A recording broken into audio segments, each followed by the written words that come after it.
Okay guys, welcome to the third tutorial on C Sharp. I'm in here, we're going to continue with variables. We're going to be looking at variables with strings. So a string is just a collection of letters, right? And it's surrounded in the quotations like here, right? So I'm giving my a string, well there it is, the class, and I'm calling it my name, and I'm assigning it the value of James. And then my surname, I'm assigning the value of Bob. Then I'm using console.writeLine to write out my name, to write out then my surname, and then I'm holding it open with my read line. We're also going to go and print out our tutorial 2, which is the y value. Okay, so when I execute that, so I get the 88, I get James and Bond.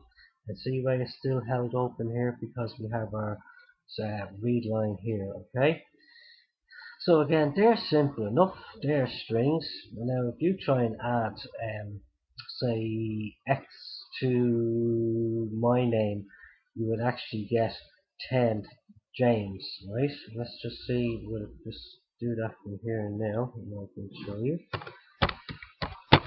If the computer doesn't go too slow, that's the reason I'm running some of these beforehand, and it is going slow. So I'll do it in the next one for you. Okay? Take care. Bye bye.